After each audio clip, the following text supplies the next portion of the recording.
Hello everyone, कैसे हैं आप सब। अब आपकी 12 लाख तक की इनकम हो गई है टैक्स फ्री। ये तो अब हम सबको पता है। अभी आपने हमारे चैनल पर प्रीवियस वीडियोस देखी ही होंगी, तो आप अवेयर हैं। नए रिजीम के अंदर ये स्लैब रेट बदले हैं, जिसमें आपकी 12 लाख तक की इनकम हो गई है टैक्स फ्री। अब कंफ्यूजन ये अराइज हुई है कि सिर्फ स्लैब रेट ही हमें बेनिफिट मिलेगा या नए रिजीम में भी कोई रिडक्शन मिल रही है। क्योंकि नए रिजीम के अंदर लिमिटेड रिडक्शन है, तो जब भी 12 लाख की इनकम की टैक्स की बात करते हैं तो सभी पर्सन ये जानना चाहते हैं कि नए रिजीम में हम और क्या डिडक्शन क्लेम कर सकते हैं, जिससे हम अपने टैक्स 12 लाख के से ज्यादा की इनकम पर भी सेव कर सकते हैं। जो भी चेंजेस गवर्नमेंट कर रही है वो नए रिजीम में ही कर रही है। ओल्ड रिजीम धीरे धीरे खत्म हो जाएगा, क्योंकि न्यू रिजीम को इतना अट्रैक्टिव बना दिया गया है। वन बाय वन डिडक्शन को समझते हैं। पहले सैलरी की बात करते हैं, तो अगर एम्प्लॉयर कंट्रीब्यूशन करता है एनपीएस अकाउंट के अंदर सेक्शन 80 CCD 2 के अंदर, इसकी डिडक्शन आपको नए रिजीम में भी मिल जाती है। अब कंट्रीब्यूशन की लिमिट 14% कर दी गई है, पहले ये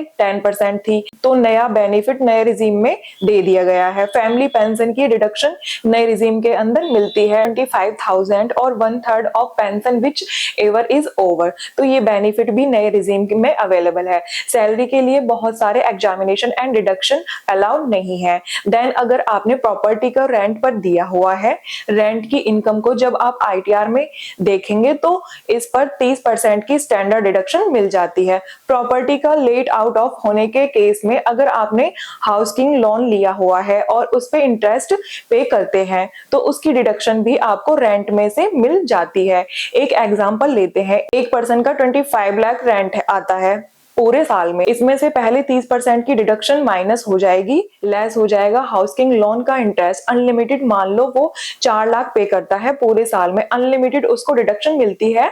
मतलब जितना उसका रेंट है उतना अमाउंट तक इंटरेस्ट की डिडक्शन उसको हाउस प्रॉपर्टी के अंदर नए रिजीम में मिल सकती है। बहुत सारे पर्सन को इसका नहीं पता होता है। ये एक टैक्स प्लानिंग कर सकते हैं अपनी। अगर आपके पास एक से ज्यादा प्रॉपर्टीज हैं, आप उनको किराए पर दे सकते हैं। और अगर हाउसिंग लोन ले रखा है तो उसमें भी आपको बेनिफिट ले सकते हैं। नेक्स्ट ईयर के लिए अभी से आप प्लानिंग कर सकते हैं।